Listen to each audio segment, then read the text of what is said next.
नमस्कार, मी भीमराव कनाडे पाटील. बीकेपी मराठीमध्ये आपलं सर्वांचं स्वागत. आज नवीन दिवस, नवीन विषय, नवीन दिवसाची नवीन अशी चर्चा.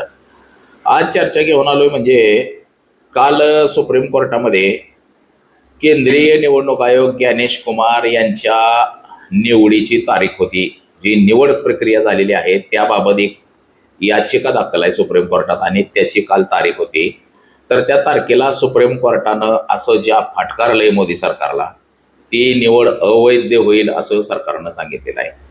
आता ही निवड अवैध का होईल, तर त्याची जी मनमोहन सिंग सरकारनं जी समिती बनवलेली होती 2014च्या अगोदरची, त्या समितीनं निर्णय काय घेतला होता की निवडणूक आयोग असेल केंद्रीय, ईडीचा संचालक असेल, सीबीआयचा संचालक असेल, रोआचा संचालक असेल, ज्या स्वायत्त संस्था आहेत, या स्वायत्त संस्थेचा संचालक जो निवडायचा असतो प्रमुख, ती निवड प्रक्रिया मनमोहन सिंग सरकारवरती जेव्हा टीका झाली की या सगळ्या संस्था सरकारचं बाहुलं बांधलेलं आहे, त्यावेळेस मात्र मनमोहन सरकारने सांगितलं की बाबा आम्ही जी निवड प्रक्रिया करतोय तर आपण ही बॉडी नवीन बनवू आणि त्याच्यामध्ये सुप्रीम कोर्ट घेऊ, विरोधी पक्ष नेता घेऊ, प्रतिपक्ष नेता, आणि ही निवड प्रक्रिया म्हणजे आम्ही जर चुकीचा माणूस निवडलेला असेल तर तुम्ही बी त्याच्यामध्ये सहभागी म्हणजे व्हाल ना. अशा पद्धतीची त्यावेळेस बदल केलेला होता. परंतु नरेंद्र मोदी सरकारनं जो काय बदल केला आहे, तर मनमोहन सिंग सरकारनं हा किती साली कायदा आणला होता, काय केलंय नेमकं, तर याच विषयाची आज चर्चा घेऊन आलो. तर चला, सर्वप्रथम आपण जर चॅनल सबस्क्राईब केला नसेल तर सर्वप्रथम चॅनल सबस्क्राईब करावा ही सर्वांना विनंती, आणि चला चर्चेला सुरुवात करूया. देशामध्ये काँग्रेसचं सरकार हे अनेक वर्ष राहिलेलं आहे, सत्ता गाजवलेली आहे. सध्या मात्र 2014 नंतर नरेंद्र मोदींचं सरकार सत्तेत आलं आणि सरकार सत्तेत आलं हे विकासाच्या मुद्द्यावरती, परंतु विकासाचा मुद्दा सोडला आणि हे सरकारच वेगळ्या दिशेला भरकटलं गेलेलं आहे. आणि तेव्हापासून नरेंद्र मोदी सरकारवरती टीका टिप्पणी होत आहेत. हे आपण पाहिलेलं आहे की नरेंद्र मोदी सरकार हे हुकुमशाही पद्धतीनं चालतंय, हुकुमशाहीच्या दिशेनं वाटचाल करतंय, अशी चर्चा लोकांमध्ये जोरदार आहे. तर असं का म्हटलं जातंय, आपण पाहिलं असेल की ईडी आणि सीबीआयच्या ज्या कारवाया आहेत, आता ह्या ईडी आणि सीबीआयला काय अधिकार आहेत की ईडी आणि सीबीआय ह्या त्यांच्याकडं जोपर्यंत ठोस सबूत उपलब्ध नाहीत, म्हणजे एखाद्या नेत्यांनी बेकायदेशीर मार्गाने मोठी संपत्ती जमा केलेली आहे किंवा काय एखादा मोठा गुन्हा घडलाय, तर त्याच्यामध्ये सीबीआय इन्व्हेस्टिगेशन करू शकतं. प्रॉपर्टी संदर्भात ईडी मनी लॉन्ड्रिंग झालेलं असेल तर ईडी त्यात हस्तक्षेप करू शकते, आणि एखाद्यानं बेकायदेशीर जर मालमत्ता जमवली असेल तर ईडी त्याबाबत भ्रष्टाचाराबाबत चौकशी करू शकते. तर असं ईडी आणि सीबीआयचं थोड्या प्रमाणात मी सांगितलं की त्यांचं काय काम आहे ते. आणि ह्या संस्थांची जी निवड प्रक्रिया म्हणजे ह्याचा जो प्रमुख निवडायचा असतो, आता ह्या संस्था सगळ्या स्वायत्त संस्था आहेत, म्हणजे ह्याच्यावरती सरकारचं नियंत्रण नाही. परंतु 2014 नंतर जे मोदी सरकार सत्तेत आलं, या मोदी सरकारनं ED, CBI, raw, supreme court, निवडणूक आयोग ह्या ज्या सगळ्या स्वायत्त संस्था आहेत, ह्या सगळ्या स्वायत्त संस्था आपल्या ताब्यात घेण्याचं ठरवलं आणि त्यांनी कब्जा त्याच्यावरती मिळवलेला आहे. आपल्या विचारधाराची लोक तिथं बसवायची आणि त्यांच्याकडून आपल्याला जे सोयीस्कर आहे ते काम करून घ्यायचं, अशा पद्धतीचं ईडीचं, सीबीआयचं, सुप्रीम कोर्टाचं आणि निवडणूक आयोगाचं काम सुरू आहे. आता निवडणूक आयोग हा देशाचा निवड समिती, म्हणजे ज्या निवडणुका होतात, म्हणजे देशाचं सरकार कुणाचं आणायचं हे काम निवडणूक आयोग पाहतो, परंतु तो सुद्धा पक्षपातीपणानं झालेला आहे. आज रोजी या निवडणूक आयोगावरती असंख्य असे आरोप होतात. मनमोहन सिंगच्या काळात सुद्धा अशाच पद्धतीनं निवडणूक आयोगावरती आरोप झाले. 2004 ते 2014च्या कार्यकाळामध्ये मनमोहन सिंगांचं हे सरकार होतं आणि त्या काळामध्ये जे निवडणूक आयोगानं निवडणूक आयोग जो काम करत होता, ईडी काम करत होते, सीबीआय काम करत होते, रॉ काम करत होते, त्या कार्यकाळामध्ये भारतीय जनता पक्ष हा प्रमुख विरोधी पक्ष होता आणि भारतीय जनता पक्षानं त्या काळामध्ये काँग्रेस पक्षावरती टीका टिप्पणी केली. नेहमीच प्रहार असायचा की निवडणूक आयोग, सुप्रीम कोर्ट, ईडी आणि सीबीआय हे काँग्रेस पक्षाचं बाहुलं बनलेलं आहे, त्याची जी निवड प्रक्रिया आहे ही चुकीची आहे, असा नेहमी आरोप हा काँग्रेस सरकारच्या कार्यकाळामध्ये मनमोहन सिंगांवरती केला जात होता.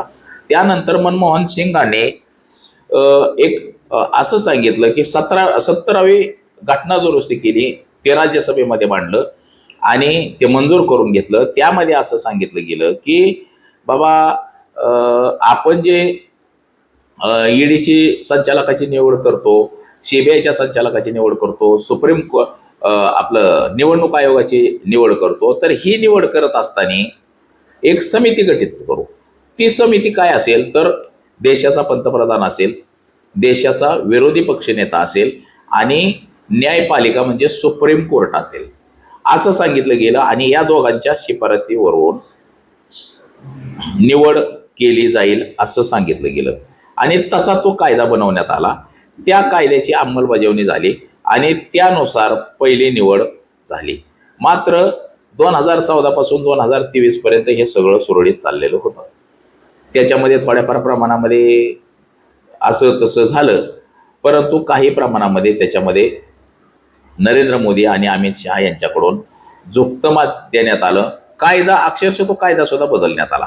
म्हणजे हा कायदा बघा, मुख्य निवडणूक आयुक्त आणि इतर निवडणूक आयुक्त यांच्या नियुक्त्या, यांचा कार्यकाळ, हे सगळं म्हणजे आता मनमोहन सिंग सरकारनं नियुक्त्या आणि त्यांचा कार्यकाळ किती असला पाहिजे, ईडी संचालकाला, सीबीआय संचालकाला, तिथं माणूस कसा नेमला पाहिजे, रिटायर असला पाहिजे, नसला पाहिजे, म्हणजे असं बरंचसं काय काय काय काय त्या कायद्यामध्ये होतं. परंतु तेव्हापासून ते सुरळीत चाललेलं होतं.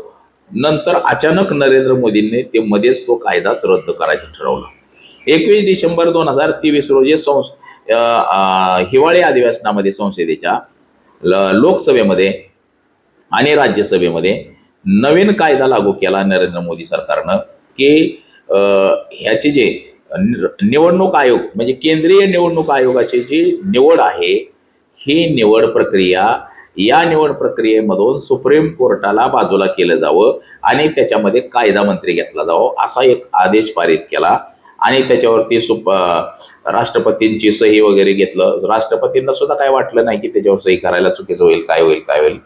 तर त्याच्यामध्ये बघा बदल, जे सर्वोच्च न्यायालय असतं, आता कसं असतं, देशाचा पंतप्रधान किंवा देशाचा पंतप्रधानाचं एक मत असतं, विरोधी पक्ष किंवा देशातले जे विरोधी पक्ष आहेत ह्याच्यामधला सगळ्यात मोठा पक्ष कोण असेल तर त्या पक्षाचा सदस्य घ्यायचा आणि सीजीआय घ्यायचा म्हणजे सुप्रीम कोर्टचा माणूस घ्यायचा आणि त्या तिघांच्या मतावरती केंद्रीय निवडणूक आयोग नेमायचा, ईडीचा संचालक नेमायचा, सीबीआयचा संचालक नेमायचा, रॉचा संचालक नेमायचा. हे ह्या तिघांच्या मतावरती सगळं ठरत होतं. परंतु नरेंद्र मोदींनी ह्याच्या 2023 मध्ये एक कायदा केला आणि त्याच्यामध्ये असं म्हटलं की देशाचा पंतप्रधान असावा, विरोधी पक्षनेता असावा आणि तिसरा जे सुप्रीम कोर्ट होतं ते कमी केलं आणि कॅबिनेट मंत्री म्हणजे केंद्राचा जो मंत्री आहे केंद्रातला, त्या केंद्रातल्या मंत्र्याला त्याच्यामध्ये स्थान मिळालं. म्हणजे केंद्रामध्ये ज्या पक्षाची सत्ता आहे त्या पक्षाची 2 माणसं आणि विरोधी पक्षाचा 1 माणूस. त्यामुळं झालं असं की 2 माणसं एका बाजूला असली की तिसऱ्याचं काय चालणार आहे. सुप्रीम कोर्ट हे कुठल्याही कोणाच्याही बाजूनी नसतं, ते ह्या पार्टीचं बी नसतं त्या पार्टीचं बी नसतं. सुप्रीम कोर्ट म्हणतं आम्ही न्यायपालिकेत आहे, न्याय करणारी माणसं आहोत, आम्हाला कुठल्या राजकीय पक्षाचं काय देणं घेणं नाही. त्याच्यामुळे सुप्रीम कोर्टाला वाटेल त्याला मत म्हणजे सांगितलं असतं, सुप्रीम कोर्टाने आपलं मत नोंदवलं असतं. परंतु नरेंद्र मोदी सरकारनं सुप्रीम कोर्टाचं मत काढल्यामुळं आता असं झालं की त्या बॉडीमध्ये 2 माणसं सरकारची आणि 1 माणूस फक्त विरोधी पक्ष नेत्याचा. मग हा कायदा बदलून टाकला आणि दुसरी गोष्ट, त्या निवडणूक आयोगावरती काहीच कारवाई होणार नाही असं सुद्धा कायदा पारित करून टाकला. मग आता ही पहिलीच निवड अशी केली की ज्ञानेश कुमार यांची, सुखबीर सिंग सांधू यांच्या निवडी 2024 मध्ये या कायद्यानुसार केल्या गेल्या. म्हणजे आता ह्या कायद्यानुसार जर ह्यांच्या निवडी केल्या गेल्या, सुप्रीम कोर्टाचं आता मतदानच राहिलेलं नाही ह्याच्यामध्ये. आता सुप्रीम कोर्टाचं मतदान नाही म्हणल्यावरती सुप्रीम कोर्टानं सुद्धा याच्यामध्ये काही हस्तक्षेप केलेला नाही. मात्र हा कायदा ज्या वेळेस पारित केला 2023ला, तेव्हा मात्र काँग्रेस पक्षाच्या वतीनं सुप्रीम कोर्टामध्ये एक कॅव्हेट दाखल करण्यात आली आता ती कॅवेट दाखल केल्यानंतर तिची आता शिजाई सूर्यकांत यांच्याकडे त्याच्या तारखा सुरू आहेत. सूर्यकांतनं हे सगळं पाहिलं आणि काल त्याची तारीख होती. आता ही काल जी तारीख झाली, आता 2023ला निवड झाली बघा, आता 26 आहे, म्हणजे 3 वर्ष झाली. तर सुप्रीम कोर्टानं मात्र केंद्र सरकारला जोरदार फटका लगावलाय. काल सुप्रीम कोर्टानं असं सांगितलं की बाबा ही जी ज्ञानेश कुमार यांची जी तुम्ही निवड केलेली आहे हीच अवैध निवड झालेली आहे आणि तुम्हाला सुप्रीम कोर्टाचं मत कमी करण्याचा अधिकार कुणी दिला? तुम्ही कायदे मंडळ आहे म्हणून तुम्ही काहीही कायदे जर बनवत असाल तर त्याच्यामध्ये न्याय करणं ही आमची जबाबदारी आहे आणि हा खटला आता आमच्याकडे आलेला आहे, त्याच्यामुळं आम्ही ह्याच्यामध्ये न्याय करू असं सुप्रीम कोर्टानं काल सांगितलेलं आहे. ही निवडच बेकायदेशीर झालेली आहे, त्याच्यामुळं ही जी निवड झालेली आहे आता ही निवड सुद्धा रद्द करणार सुप्रीम कोर्ट असं एकंदरीत आता झालेलं आहे. म्हणजे नरेंद्र मोदी यांनी कायद्याचा कशा पद्धतीनं दुरुपयोग केला, आपल्या जवळचा व्यक्ती तिथं बसवला गेला आणि त्याच्याकडून मात्र चुकीची कामं कशी केली जातात त्याचं ही उत्तम उदाहरण आहे. आज आपण पाहिलं SIR हा मुद्दा वेगळा आहे, परंतु तो निवडणुकीमध्ये सक्षमपणे राबवला गेला. विरोधातल्या लोकांची मतं कमी करायची आणि निवडणुका जिंकायच्या हा नरेंद्र मोदी यांनी सपाटा लावलेला आहे आणि वर्ण म्हणायचं जनता आमच्या पाठीशी आहे. तुम्ही विरोधी पक्षाची मतच कमी करून टाकणार. आज पश्चिम बंगालमध्ये 93 लाख मतं कमी केली, बिहारमध्ये 62 लाख मतं कमी केली, 63 लाख, आणि म्हणणार निवडणुका आम्ही जिंकल्या. आणि निवडणूक आयोग कोणाचंही काहीही ऐकून घेणार नाही अशा पद्धतीचं आहे. कारण की निवडणूक आयोगावर कारवाईच होत नाही. आपल्या देशाच्या घटनेमध्ये, भारतीय घटनेमध्ये फक्त आणि फक्त सुप्रीम कोर्टावरती नव्हे तर राष्ट्रपतीवरती फक्त गुन्हा दाखल होऊ शकत नाही असं कायद्यामध्ये आहे. जो राष्ट्रपती आहे त्याच्यावरती कारवाई होऊ शकत नाही. परंतु आता ह्या मोदी सरकारनं निवडणूक आयोगाचं नाव घुसाडले, निवडणूक आयोगावर सुद्धा काही कारवाई होणार नाही असा कायदा केलाय. परंतु ह्या कायद्याचं संरक्षण घेऊन निवडणूक आयोग सुद्धा चुकीची कामं करायला लागलेला आहे.